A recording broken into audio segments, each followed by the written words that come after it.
Mitentana 50 miliara ariary latsaka kely ny teti-bolan'ny commune Antananarivo renivohitra amin'ny taona 2024 ity. Nisokatra tamin'ny fomba ofisialy ny alarobia 3 janoary 2024 tetsy amin'ny lapan'ny tanàna Analakely ny fivoriana ara-potoana voalohany filan-kevitra munisipaly izay andanina izany teti-bola izany. Toy izao indrindra ny votoatin'ny teny izay noentin'ny ben'ny tanàna Antananarivo renivohitra Lalora Valomanana nandritra io fotoana io. Misy programa efatra lehibe.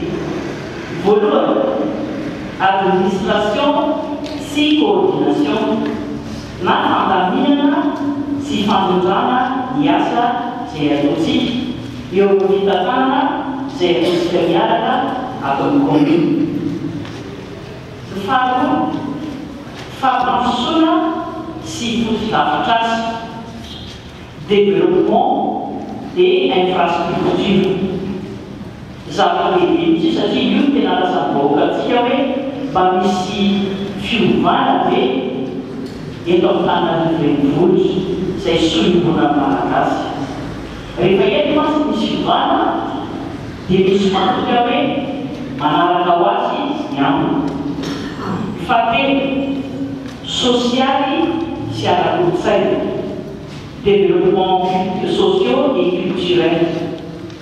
Tena raha fantanisana voalohany misy radio fampiasana amin'ny vahoaka. Zao rehefa hitna dia manatoara no fampatana raha be ny radio filanan-tezaina ny sain'ny vahoaka dia tsy nazo alalana izany isika. Ary dia engany mba hisy fibanan-toe-tsaina dia mba hampatanteraka izany satria raha vao tsy mifanerasera amin'ny radio zany dia sarotra be taizan'ny vahoaka. Lasa ohatran'ny hoe manalavitra ny vahoaka tsika, lasa hoe tsy mba misy torohevitra vatentsika. Indrindra koa dia nefa raha sitrapon'Andriamanitra dia afaka gazety sika amin'ny fotoana ity. Fantaontsika